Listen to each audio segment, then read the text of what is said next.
জ্ঞান মাৰ্গত যজ্ঞ কৰ্মকাণ্ড এইবিলাক নাম ধৰ্মটো কি নাম ধৰ্মটো হ'ল নিৰ্গুণ ভক্তি মাৰ্গ এই হৰি নাম কীৰ্তনত মিলে মুখ্য আদি যত কীৰ্তন সুখৰ নাহি হে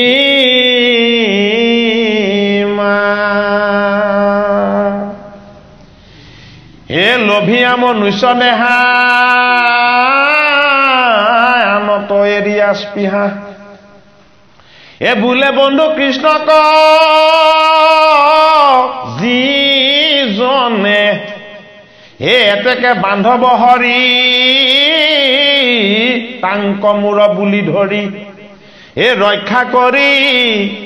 ফুৰাখৰ বক্ষণে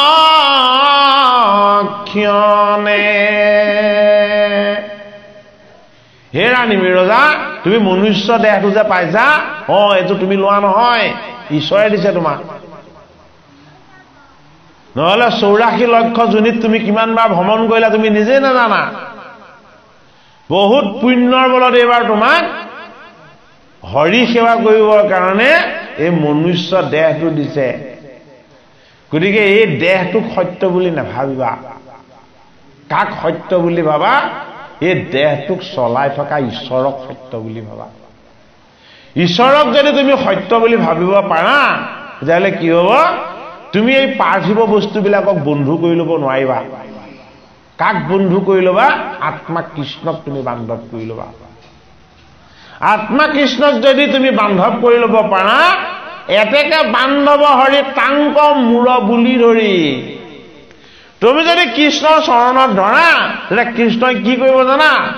বোলে তোমাৰ পাছফালে হাতত চক্ৰ ধৰি ৰখি থাকিব তুমি তেওঁৰ চৰণহে বিচাৰিছিলা তোমাক দেৱদণ্ডধৰ হৈ তেওঁ তোমাক পিছৰ পৰা সদায় ৰখি থাকিব এতিয়া ভকতক আগত ৰাখি ভগৱাননো চক্ৰ ধৰি কিয় পাছত থাকে তত্ত্বটো কি হয়নে বাৰু ভকতৰ বোলে আগত বোলে ভগৱান নাথাকে ভকতৰ পাছতহে ভগৱান থাকে কি তত্ত্ব এইটো গীতাৰ 4ৰ্থ স্কন্ধত শিৱদক্ষৰ বিৰোধত মহাবৈষ্ণৱ শিৱই কৈছে যে তোমালোকে ব্ৰাহ্মণ সকলেও অভিশাপ দিলা আৰু মোৰ সভ্য সকলেও অভিশাপ দিলা ইকুলে সিকুলক দিয়াৰ ভিতৰত অভিশাপেই দিলা আৰু একো নিদিলা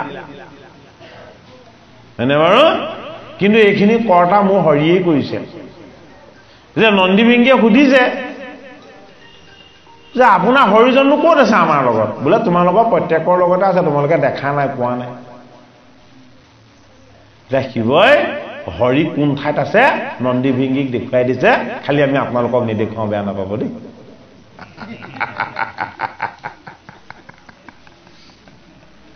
ভাগৱত শুনিলে তেতিয়া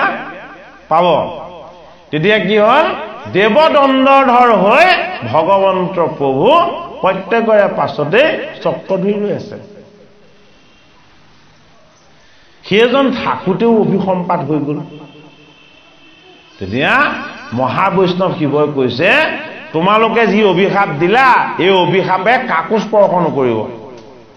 বোলে কাক স্পৰ্শ নকৰিব বোলে যি কৃষ্ণদেৱ সেৱা কৰিব যি একমাত্ৰ কৃষ্ণক ভজিব আৰু উপাসনা কৰিব সেইসকলক নন্দীভিংগীৰ অভিশাপ আৰু ভিগু আদি ব্ৰাহ্মণৰ অভিশাপে স্পৰ্শ নকৰে গতিকে কি বুলি কৈছে যে জগত প্ৰসিদ্ধ নাম কৃষ্ণ বিষ্ণু হৰি নাম লাজ এৰি গাইবা মহাসুখে হয়নে যজ্ঞত কি কৰে যজ্ঞত ব্ৰাহ্মণ পুৰোহিত মাতি আনে যজমানজনে কি কৰে দ্ৰব্য কাৰণ বস্তুবিলাকহে যোগাৰ দিয়ে মন্ত্ৰ কোনে গায় মন্ত্ৰ বেদজ্ঞ ব্ৰাহ্মণে গায় হয়নে হোম চুম বস্তুবিলাক কোনে দিয়ে ব্ৰাহ্মণে দিয়ে হয়নে নহয় এইটো যন্ত্ৰগত ব্যৱস্থা যন্ত্ৰত আত্মা থাকে জানো নেথাকে যন্ত্ৰটো যন্ত্ৰই আৰু যন্ত্ৰই নট বলটো মামাই ধৰাৰ লগে লগে তাৰ কাম নাইকিয়া হ'ব হয়নে বাৰু 1000 টকা কিনি অনা বস্তুটো পাছত 10 টকা কেজিকে বেচি দিব লাগিব সেইটোকে কৈছে এই বস্তুটোৰ কথা আমাক দেখুৱাইছে ভাগৱতে কি দেখাইছে কৃষ্ণ বিষ্ণু হৰি ৰাম লাজ এৰি গাইবা নাম গতিকে ভগৱানৰ নামটো হয় আমি শ্ৰৱণ কৰিব লাগিব নহয় আমি কীৰ্তন কৰিব লাগিব যজ্ঞত আকৌ মন্ত্ৰ বামনে গাব কি গালে কি নেগালে জজ মানে নুশুনিলেও হয় মানে বাৰু গতিকে সেইবোৰ বন্ধনকাৰী বস্তুত কি হয় দুখ উৎপত্তি হয় ছিদ্ৰ উৎপত্তি হয় মানে বাৰু যজ্ঞ কৰিবৰ কাৰণে দ্ৰব্য শুদ্ধ হ'ব লাগিব স্থানখন সোণৰ নাঙলেৰে চহাব লাগিব হয়নে মন্ত্ৰ শুদ্ধ উচ্চাৰণ হ'ব লাগিব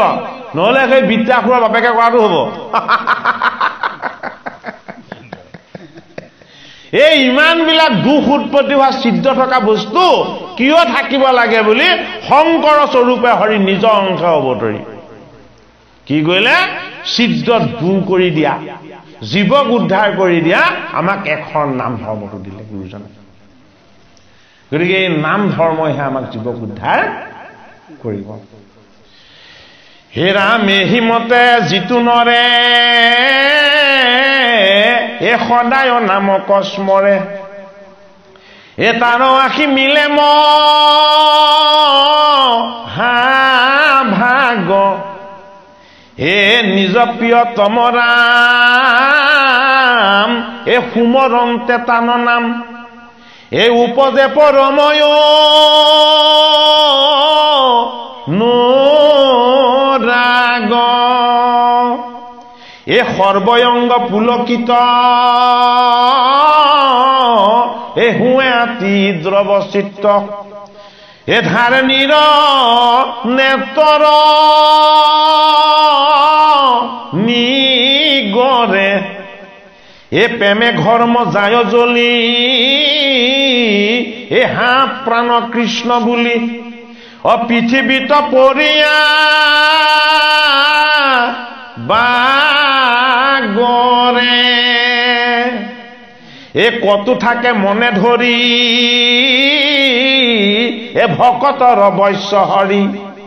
এ জানিহে ন মনত আকলি এ বুজিয়া কৃষ্ণ ৰচিত এ হুয়া মাতি কিত কিত এ কতো হাসি তুলে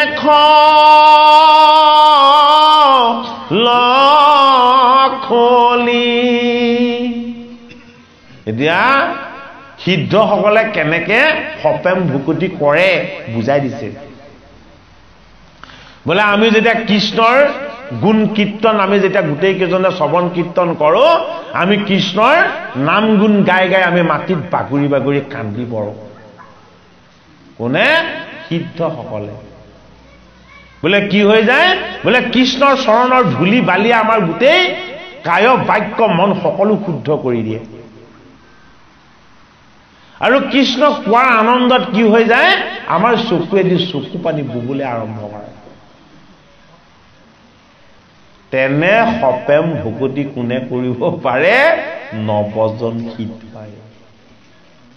সেইটো কাৰণে তেওঁলোকক ৰজাক ক'ব পাৰিছে তেনেকে যে আমাক যে বৈকুণ্ঠত নি তেওঁৰ লগত পাৰিষদ কৰি যে লৈছে আমাৰ অন্তৰংগা ভকতি সপেম ভকতি এই সপেম ভকতিৰ সংগত আমি কেতিয়াও ত্যাগেই কৰিব নোৱাৰো আৰু সেইটো কাৰণে হে নিমি ৰজা তোমাক কি সপেম ভকতিৰ কথা দিছো গতিকে তুমি কি কৰা তুমি সুধিছিলা মোক মহাভাগৱত মহাধৰ্ম কি এই ধৰ্ম কেনেকে কৰিব আৰু তোমাক আমি কৰি দেখাইছো চোৱা এই কৃষ্ণৰ কথা কওঁতে আমাৰ সকলোৰে চকুৱেদি চকু পানী সৰসৰকে বৈ আহিছে নিমি ৰজাই তেতিয়াহে গম পাইছে যে মই যজ্ঞ কৰিছিলো তপ তপ কৰিছিলো কিন্তু এই সিদ্ধসকলৰ দৰে ভক্তি কৰিব পৰা নাই এ কত প্ৰেমৰ ৰসে ভুলি হে মোৰ প্ৰাণ কৃষ্ণ বুলি এ পৰম আনন্দে গলে বান্ধে হে এতকাল ব্যৰ্থ নিলো মাধৱক নজানিলো কতো সুকে গেৰি পাৰি কান্দে কত উঠি তাবখনে পৰময় আনন্দ মনে কৃষ্ণ কৃষ্ণ বুলি ৰে গেৰি কৃপা কৰা হে হৰি বোলো চৰণত ধৰি বন্ধু আৰু জুনু হায়েৰি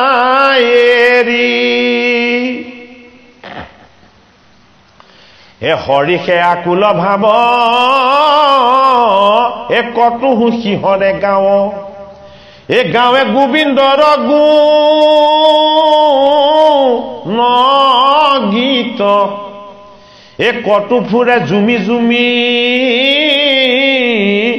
কৈত যাইবা কৃষ্ণ তুমি পাইলো পাইলো বুলি ৰে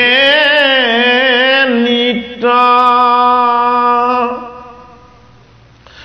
কৃষ্ণ গাহে যেন ধৰে সংসাৰক নুকুমৰে এটা কালগ্ৰাস আৰু এটা কৃষ্ণ গাহ কৃষ্ণ গাহটোৱে কাক ধৰিছে নৱজন সিদ্ধক ধৰি আছে আৰু কালগ্ৰাসটোৱে কাক ধৰি আছে গজেন্দ্ৰক ধৰি আছে অষ্টম স্কন্ধ হে চিত্তেনেৰে চক্ৰপাণী বোলে লৌকিক বাণী হৰি ৰসে হুয়াম হামত বৈষ্ণৱ বুলুক মুক কপতি দাম্ভিক লোক হেন বাব দেখায়া লোকত নুহিকে তাহাৰ মত যিটো মহাভাগৱত তাংক পালে তৰে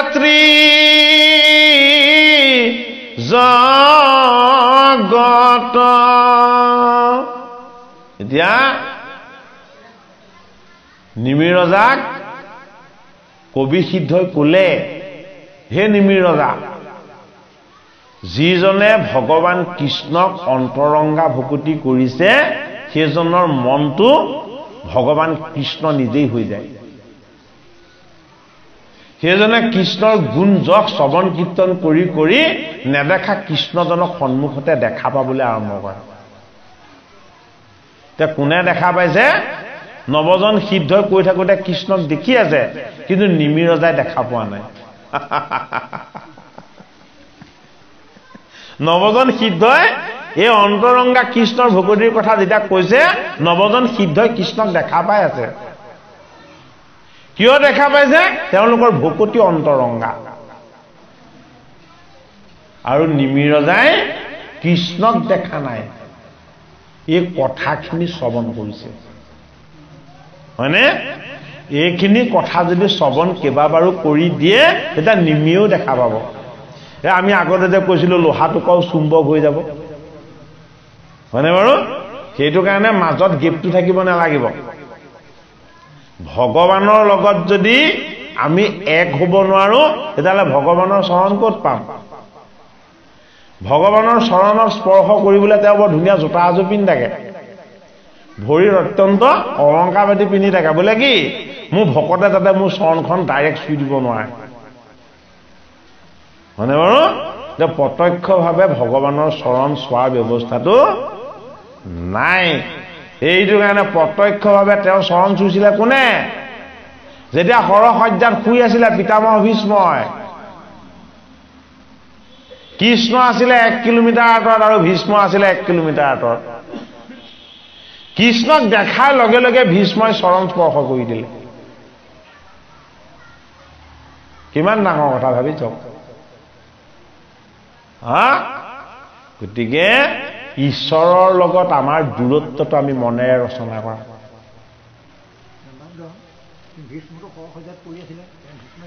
সেইটোকেতো কৈছো, কৃষ্ণৰ চৰণ চুই দিলে। কোনে দেখিলে? পাণ্ডৱে দেখা নাইতো। দেখিছে ঋষিসকলে, সাধুসকলে, সন্তসকলে, মহন্তসকলে, চাৰণগণে, কিন্নৰগণে। আৰু কি কৰিছে? ভীষ্মলে পুষ্পবৃষ্টি কৰিছে। কিয় ভীষ্মক পুষ্পবৃষ্টি কৰিলে? যি কৃষ্ণৰ চৰণ আমিও চুবলৈ পোৱা নাই, হে পিতামহ ভীষ্ম, হে বৈষ্ণৱ, তুমি সৰসজ্জাত শয়ন কৰি থাকোঁতেই কৃষ্ণৰ চৰণ স্পৰ্শ কৰি দেখুৱাই দিলা। গতিকে ভীষ্মই কিয় স্পৰ্শ কৰিব পাৰিলে? ভীষ্ম গংগাৰ পুত্ৰ আছিলে। গংগা মানে ভক্তি। আগৰ জন্মত কোন আছিলে? বিভা নামৰ বসু আছিলে, লগত ভকতিৰ সংস্কাৰ আছে, হয়নে? গতিকে কৃষ্ণৰ চৰণ স্পৰ্শ কৰিবলৈ আগৰ জনমবিলাকৰ সঞ্চিত পুণ্য, এই জনমৰ পিতৃ মাতৃৰ সঞ্চিত আশীৰ্বাদ, গংগাৰ পুত্ৰ তেওঁ, হয়নে? অস্ত্ৰ শিক্ষা কাৰ ওচৰত লৈছে? বিষ্ণুৰ ওচৰত লৈছে, পৰশুৰামৰ ওচৰত, হয়নে বাৰু? গতিকে সেইজন ভীষ্মই কৃষ্ণৰ চৰণ সৰসজ্জাত থাকোঁতেই স্পৰ্শ কৰি দিলে। কিয় কৰিব পাৰিলে? কৃষ্ণ যেতিয়া পাণ্ডৱক লৈ আহিছে, তেতিয়া ভীষ্মই মনেৰে ভাবিছে, হে কৃষ্ণ, জীৱনৰ আটাইতকৈ ডাঙৰ পুণ্যৰ ভাগটোৱে তুমি আজি মোক দিবলৈ আনিছা। কি দিবলৈ আনিছা? যিটো পুণ্য মই এই জনমত পাম, বেলেগ জনমত আৰু পোৱাৰ কোনো ব্যৱস্থা নাই। কি পুণ্যটো পালে? পাণ্ডৱক কৃষ্ণৰ পৰিচয় কৰাই দিলে। এই পাণ্ডৱক কৃষ্ণৰ পৰিচয় কৰাই দিয়াৰ কাৰণে কৃষ্ণৰ চৰণত প্ৰত্যক্ষভাৱে স্পৰ্শ কৰিব পাৰিলে। অৰ্থাৎ যিজনে ভকতক ভগৱানৰ পৰিচয় কৰাই দিব পাৰে, যিজনে ভকতক ভগৱানক দেখুৱাই দিব পাৰে, সেইজনে ভগৱানৰ চৰণ প্ৰত্যক্ষভাৱে স্পৰ্শ কৰিব পাৰে। এই কবি সিদ্ধই সেই কথাটোকে নিমি ৰজাক একাদশ স্কন্ধত কৈছে। হে ৰাম, এ হৰিষে আকুল ভাৱ, এ কত সুখীহৰে গাঁও, এ গাঁৱে গোবিন্দৰ গুণ গীত। অকণ পাছৰ পৰা আছে দেই। হে বৈষ্ণৱ বোলোক মুক, এ কপতি দাম্ভিক লোক, অহেন ভাৱ দেখায়া লোকত, এ নুহিকে তাহাৰ মত, এ যিটো মহাভাগৱত, এ তাংক পাইলে তৰেত্ৰী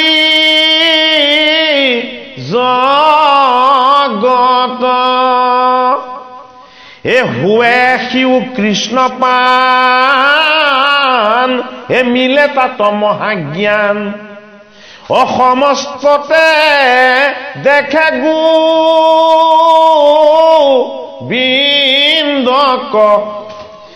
আকাশ পৃথিৱী জল, এ জ্যোতি বায়ু ৰসাতল, এ নদী নদ চৌদিশ চতক, এ যতলতা তৰু তৃণ, এ কাহাকো নেদেখে ভিন্ন, এ শৰীৰ শৰীৰ বুলি মানে, এ সবাকো প্ৰণাম কৰে, এ সৰ্বক্ষণ নাম স্মৰে, অ কৃষ্ণ বিনে আনক নজানে। এতিয়া নিজৰ মাজত ভগৱানক দেখা পাব লাগিব। বৰ কৌশল কৰি দেখুৱাইছে। বাপজনাই বুজি পাইছে কথাখিনি, ভাঙি নিদিলেও হ'ব চাগে। যে আমি আমাৰ মাজত ঈশ্বৰক দেখা পাব লাগিব ঈশ্বৰক বাহিৰত কেতিয়াও দেখা নাযায় ঈশ্বৰক ক'ত দেখা যায় সদায় ভিতৰত দেখা যায় সেইটো কাৰণে অন্তৰ্দৃষ্টি হ'ব লাগিব আমাৰ যিমানে আমাৰ বহিৰ্দৃষ্টি হ'ব সিমানে আমি ঈশ্বৰৰ পৰা আঁতৰ হম কি বুলি কৈছে যে এই জগতখনেই হৰিৰ কলেবৰ হৰিৰ কলেবৰটোত আকাৰ আছে জানো আকাৰ নাই এই জগতৰ যিটো আকাৰ সেইটোৱে হৰিৰ আকাৰ সেইটো কাৰণে প্ৰতিটো বস্তুত আত্মাৰ ৰূপত হিহিকে প্ৰৱেশ হৈ আছে প্ৰতিটো বস্তুৰ যিটো চৈতন্য শক্তি এই ফুলজোপা ফুলি যি থকা যিটো শক্তি সেইটো ঈশ্বৰ কৃষ্ণৰ আত্মা শক্তি ফুলজোপাক পূজা কৰা নহয় কিন্তু এই ফুলজোপাক প্ৰতিপালন কৰা আত্মা ঈশ্বৰক উপাসনা কৰা হয় সেইটো কাৰণে আমি বিৰিখ পূজা কৰিব নালাগে কৃষ্ণক পূজা কৰিব লাগে হয়নে বাৰু যে জগতৰ প্ৰতিটো সেউজীয়াতে ভগৱান কৃষ্ণ বিৰাজমান হৈ আছে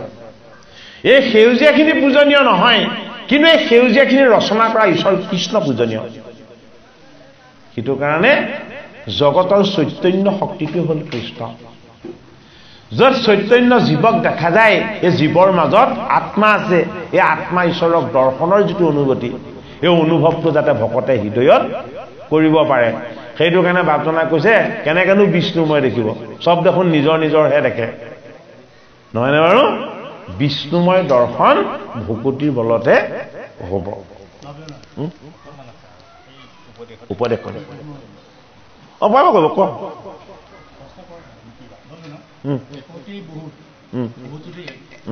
কম বাৰু হয়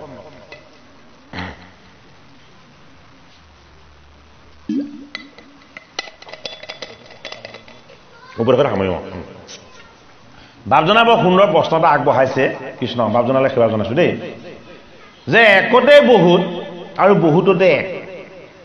এই তত্ত্বটোনো কি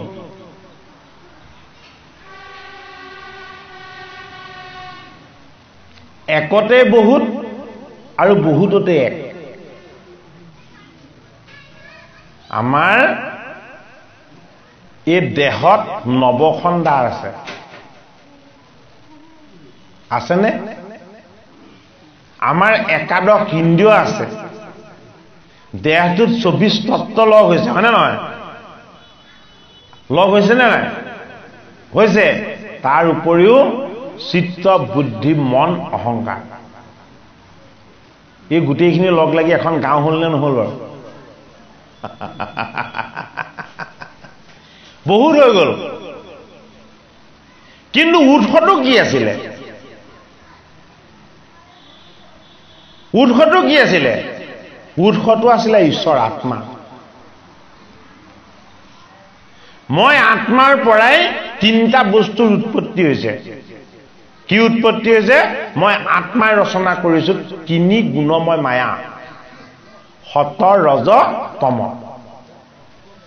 মই কি আছিলো মই আছিলো ৰহস্যৰ তত্ত্ব সেইটো কাৰণে মোৰ নামটো কি আছিলে নামটো প্ৰথম মহত্ব আছিলে এক মহত্ব এই মহত্বৰ পৰা উৎপত্তি হ'ল তিনি গুণময় অহংকাৰ তিনি গুণ অহংকাৰৰ পৰা 10টা পুত্ৰৰ উৎপত্তি হ'ল হয়নে বাৰু এই পুত্ৰৰ পৰা কি হৈছে এই তিনি গুণময় অহংকাৰৰ পৰা উৎপত্তি হৈছে জীৱ সেইটো কাৰণে এক আত্মা আত্মাত আশ্ৰয় লৈছে কোনে জীৱই জীৱ কি ঈশ্বৰৰ অংশ এই জীৱ আৰু আত্মা ক'ত বাস কৰি আছে এই পঞ্চভূতৰ দেহটোত এই পঞ্চভূতৰ দেহটো কি পৰা প্ৰকৃতি ই জন্ম হওঁতে সৰু হয় আৰু বৃদ্ধ সময়ত ই ডাঙৰ হৈ যায়গে হয়নে বাৰু সেইটো কাৰণে এই তত্ত্বটো একতেই প্ৰতিষ্ঠিত আৰু একতেই অন্ত বাপজনাই সোধা প্ৰশ্নটোৰ উত্তৰটো যে আমি এক ঈশ্বৰৰ অংশ এইটো আমাৰ একত্ব কিন্তু আমাৰ লগত তিনি গুণময় বৃত্তি আছে তিনি গুণময় মায়া আছে আৰু আমাৰ লগত কি আছে সংসাৰ বান্ধন আছে কেলে কৃষ্ণৰ পিতৃ মাতৃক জানো হাত আৰু ভৰিত শিকলি কংসই লগাই লোৱা নাই হয়নে বাৰু পিতৃ মাতৃৰ ভৰিত শিকলি যদি নালাগে কৃষ্ণ নাহে সেই বহুত্বটো যিটো বহুত লগ হৈ যে কিবা এটা হৈছে এই বহুতখিনি কি এই বহুতখিনি এক ক'ত আশ্ৰয় লৈ আছে ভগৱন্ত কৃষ্ণত আশ্ৰয় লৈ আছে সেইটো কাৰণে আদিতেও তুমি আছিলা বৰ্তমানো তুমি আছা আৰু শেষতো কি থাকিবা তুমি থাকিবা এই জগতৰ সত্য কেৱল কি সত্য হল কেৱল আত্মা পৰমাত্মা ঈশ্বৰ আৰু তাৰ আনন্দটো কি তেওঁ নিৰাকাৰ আকাৰযুক্ত নহয় ঈশ্বৰ আনন্দময় এইটো কাৰণে যে ঈশ্বৰ আকাৰযুক্ত নহয় ঈশ্বৰ গুণযুক্ত নহয় বহুতৰ এইটো বিৰাট এটা ডাঙৰ প্ৰশ্ন যে ঈশ্বৰ যদি নিৰ্গুণে নিৰাকাৰে আমি তেতিয়াহ'লে তেওঁক কেনেকৈ উপাসনা কৰিম আকাৰ শূন্য বস্তু তাৰতো উপাসনা নহয় হয়নে বাৰু আচলতে যিটো আকাৰ নাই যিটো নিৰাকাৰ সেইটো চৈতন্য যিবিলাক আকাৰ আছে আকাৰ থকা বস্তুবিলাক জড় আকাৰলৈ আহিলে সি জড় হৈ যাব আকাৰৰ পৰা মুক্ত হৈ থকাটো চৈতন্য সেইটো কাৰণে আমি এই মুখবিলাক দেখিলে ভেদ দেখিব নালাগে এইবিলাক আমি বেলেগ বেলেগ চেহেৰা দেখিব নালাগে আমি কি দেখিব লাগে এওঁলোকক চৈতন্য কৰি ৰখা ঈশ্বৰজন যিজনে আমাক সকলোকে প্ৰতিপালন কৰিছে এই বিচাৰটো আহিব লাগে সেইটো কাৰণে নিমি ৰজাক কবি সিদ্ধই ক'লে যে তুমি সপেম ভগৱতীৰ আশ্ৰয় লোৱা তুমি কৃষ্ণৰ গুণ গান নৃত্য আৰু তেওঁৰ উপাসনা তুমি এনেকে কৰা যাতে তুমি কৃষ্ণৰ লগতে এক হৈ আছা এই কথাটো তুমি অনুভৱ কৰি লোৱা তোমাৰ লগত থকা বহুত্বখিনি একত লীন যাব ক'ত লীন যাব কৃষ্ণত লীন যাব সেইটো কাৰণে দ্বাদশ স্কন্ধত যেতিয়া পৰীক্ষিতে এই কথাখিনি আকৌ পৰীক্ষিতকে কৈ আছে দেই যদিও নাৰদ বসুদেৱ সংবাদীয়া নাৰদ বসুদেৱ সংবাদটো কৈ আছে কাক গংগাৰ পাৰত পৰীক্ষিত পৰীক্ষিত নিপতিক কৈ আছে খালি পৰীক্ষিতে যেনেকে শুনিলে আমি তেনেকে শুনিব পৰা নাই পৰীক্ষিত সুকে যি কৈ আছে সব দেখি আছে সন্মুখত সুকে যিখিনি কৈ আছে ভাগৱতত পৰীক্ষিতে ধ্যানমগ্ন হৈ সকলো দেখি আছে যিমানবাৰ কৃষ্ণই নৃত্য কৰিছে বুলি কয় সিমানবাৰ কৃষ্ণই নাচি থকা দেখে গোপীবিলাকৰ কথা যেতিয়াই কৈছে যে বৃন্দাবনত গোপীসকলে কৃষ্ণক বিচাৰি হাবাথুৰি খাইছে আৰু পৰীক্ষিতে দেখিছে গোপীসকলক ক'ত বৃন্দাবনৰ তিন তৰু লতিকা সকলোতে স্পৰ্শ কৰি কৰি হে বিৰিক হে লতিকা হে তিন হে তৰু আমাৰ কৃষ্ণ ক'ত আছে দেখুৱাই দিয়া সুকে মুখেৰে কৈ আছে পৰীক্ষিতে চকুৰে দেখি আছে কিয় দেখিছে ভাগৱত কাৰণে দেখিছে পৰীক্ষিত ভাগৱত শুনিবৰ সময়ত কি হৈ গ'ল মহাভাগৱত হৈ গ'ল গতিকে আমি ভাগৱত কথা শ্ৰৱণ কীৰ্তন কৰি মহাভাগৱত মহাধৰ্মৰ যিটো মহিমা এই মহিমাটোক আমি অনুভৱ কৰিবলৈ অভ্যাস কৰিব লাগিব পৰীক্ষিতক দ্বাদশ স্কন্ধ ভাগৱতত শুকদেৱ ভগৱানে সুধিলে আপোনালোকে সুধিব নালাগে পৰীক্ষিতেই সুধিছে আমি পাইছিলো তুমি কৃষ্ণক ভগৱতী কৰা কৃষ্ণক ভগৱতী কৰিলে সকলো দেৱ দেৱী সন্তুষ্ট হয় সকলো দেৱ দেৱী সন্তুষ্ট হ'লে কৃষ্ণই হয় হয় যে যেতিয়া দ্বাদশ স্কন্ধত পৰীক্ষিত নৃপতিক গুৰু ভগৱান সুকে আকৌ পুনৰ প্ৰশ্ন কৰিলে যে হে নৃপতি তোমাক মই ভাগৱতকৈ সমাপ্ত কৰিবৰ হৈ গ'ল তুমি তোমাক চিনি পালানে কি বুলি সুধিছে তুমি তোমাক চিনি পালানে এটা পৰীক্ষিতে কান্দি কান্দি হাঁহি হাঁহি কৈছে যে হে গুৰুজন আপোনাৰ দৰে ঈশ্বৰৰ চৰণ পোৱাৰ পাছত মই কিয় নিজক চিনি নাপাম তেওঁ নিজে চিনি পালি বুলি কোৱা নাই কিন্তু এইটোৱে ভাগৱতৰ মহিমা পৰীক্ষিতে নিজে নিজক চিনি পালো বুলি কোৱা নাই পৰীক্ষিতে কি বুলি ক'লে যে আপোনাৰ দৰে গুৰুৰ যেতিয়া মই চৰণ পালো মই কিয় নিজক চিনি নাপাম নিজক কাৰ কৃপাত চিনি পালে গুৰুৰ কৃপাত চিনি পালে আপোনাৰ আশীৰ্বাদত মই নিজক চিনি পালো তেতিয়া খুব ভগৱানে কৈছে তোমাৰ মনৰ সংশয় দূৰ হ'লনে বোলে হে গুৰুজন মই নিজক যেতিয়া চিনি পালো মোৰ মনৰ সংশয় কেনেকৈ থাকিব তে কৈছে যে মনৰ সংশয় কেনেকৈ দূৰ হ'ল তেতিয়া পৰীক্ষিতে কৈছে যে আপোনাৰ কৃপাত মোৰ ব্ৰহ্মজ্ঞান লাভ হ'ল কি জ্ঞান লাভ হ'ল ব্ৰহ্মজ্ঞান এই ব্ৰহ্মজ্ঞানটো লাভ ক'ত হয় নিমি ৰজাৰ 9টা প্ৰশ্নৰ উত্তৰত হয় এইটো কাৰণে একাদশত দিছে নিমি নৱকীৰ্ত সংবাদ এই 9টা প্ৰশ্নৰ উত্তৰতে ঈশ্বৰ কৃষ্ণৰ ৰহস্য ভকতিৰ তত্ত্বখিনিক পাব পৰা যায় সুখদেৱ ভগৱানে আনন্দেৰে আকৌ পৰীক্ষিতক প্ৰশ্ন কৰিলে হে নৃপতি যদিহে তোমাৰ মনৰ সংশয় এতিয়াও যদি তোমাৰ কিবা বাকী আছে তুমি মোক কোৱা মই দ্বাদশ স্কন্ধ ভাগৱত তোমাক আকৌ কম গুৰুজন কৃপাময় কিয় গুৰুজন কৃপাময় একমাত্ৰ গুৰু শিষ্যৰ সংশয় পৰিপূৰ্ণকে চেত নোহোৱালৈকে তেওঁ কেতিয়াও আধৰুৱা নকৰে হয়নে বাৰু সেইটো কাৰণে গুৰুজন দৈৱকী নন্দন কৃষ্ণ এতিয়া কিছুমান গুৰু আছে কৃপাটো আধৰুৱা কৰে কিছুমান গুৰু আছে কৃপাটো আধৰুৱা কৰে তেওঁ যি থাকে কিন্তু শিষ্য জীয়াই নাথাকে এই আধৰুৱা কৃপাৰ আচাৰ্যজনৰ নাম হ'ল মহাভাৰতৰ কৃপাচাৰ্য এইজন আধৰুৱা কৃপাৰ আচাৰ্য মৃত্যু নহয় তেওঁ সেইটো কাৰণে কৃপাচাৰ্য আজিও আছে হয়নে বাৰু গতিকে আধা কৃপা কৰিলে আমি কেতিয়াও উদ্ধাৰ নহম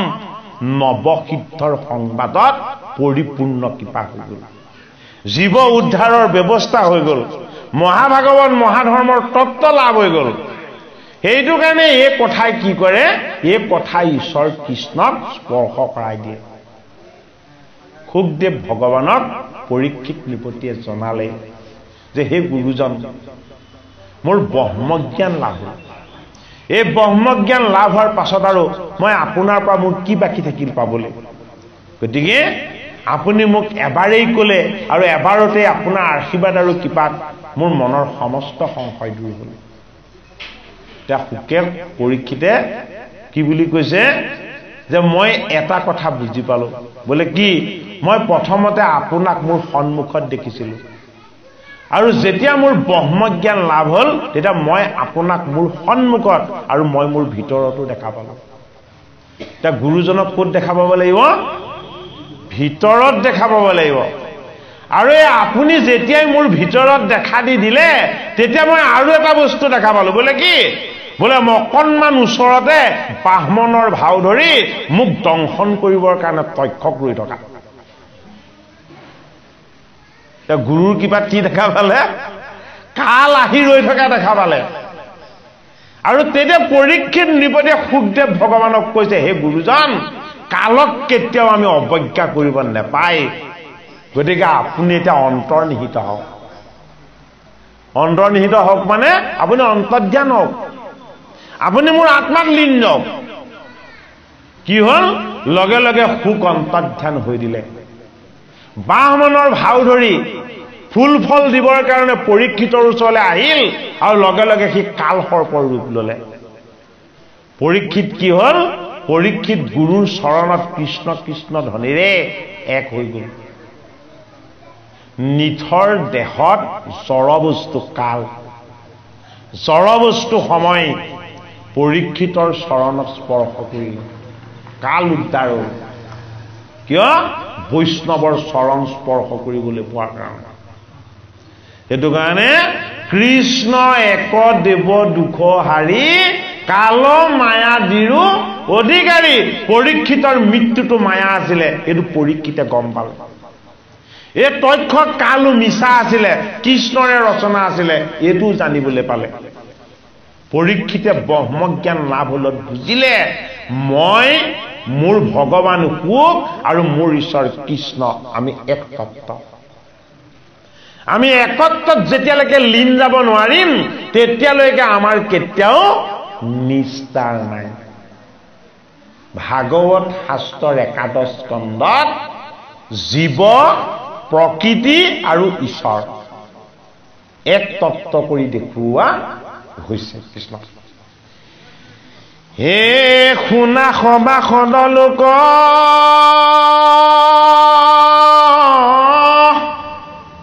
কলিত সদ্গতি হক কৃষ্ণৰ কথাত দিয়া চিত হে পৰম অমৃত ৰস মাধৱৰ নাম যশ জানাই সে পৰলোক বিত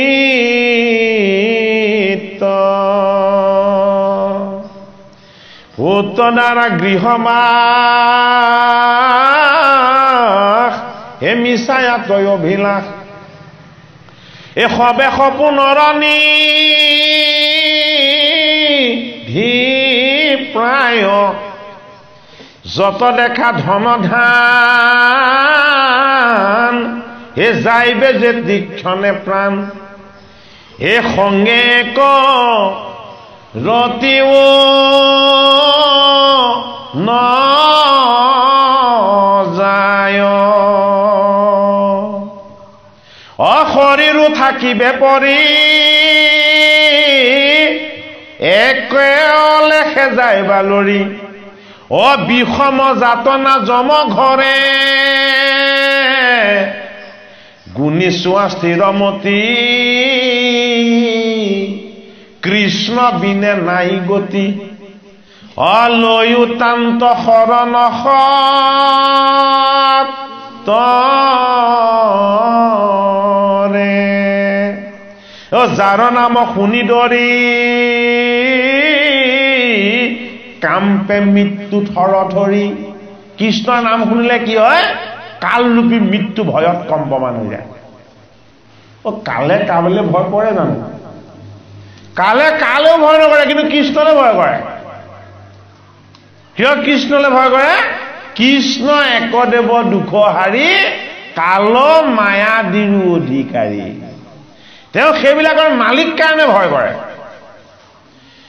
হে ৰাম হে যাৰ নাম শুনি দৰি কাম্পে মৃত্যু থৰ ধৰি সুখে দুখে ধৰাতা ন নাম হে যদ্যপি নুগুণা মনে হে কৃষ্ণৰ কিংকৰে ভনে নিৰন্তৰে বোলাৰা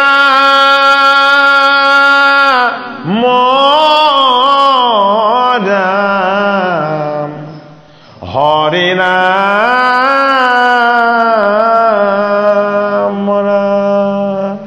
কি পালো বাপ সমস্ত আজ্ঞা লৈ আমি আসনত বহিছিলোঁ আপোনাৰ সবৰ আজ্ঞা আৰু আশীৰ্বাদ লৈ আমি এতিয়া আকৌ পাঠভাগ দোহাৰিব লৈছোঁ কৃষ্ণ আজ্ঞা হৈছে নহয় যাৰ নাম শুনি দৰি কাম্পে মৃত্যু থৰ ধৰি সুখে দুখে ধৰা তান নাম অদ্যপি নুগুণা মনে কৃষ্ণৰ কিংকৰে ভনে নিৰন্তৰে বোলা ৰাম ৰাম হৰি নাম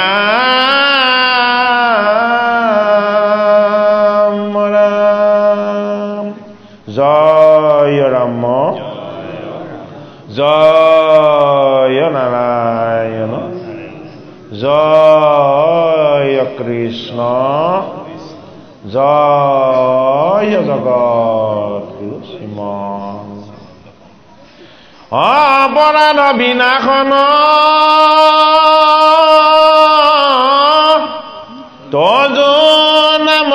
নাৰায়ণ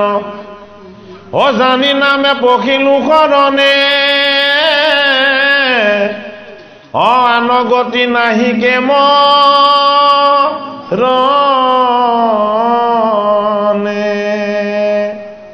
হে অপৰাধ ক্ষমা কৰি তুমি দয়াশীল হৰি মোক ৰক্ষা কৰি ওচৰণে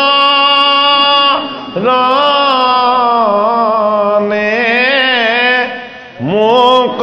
ৰক্ষা কৰি ওচৰণে শ্ৰীমন্ত শংকৰ হৰি ভকতৰ জানা যেন কল্প তৰু তাহান্ত বিনাই নাই নাই নাই আমাৰ পৰম গুৰু ৰাম আমাৰ পৰম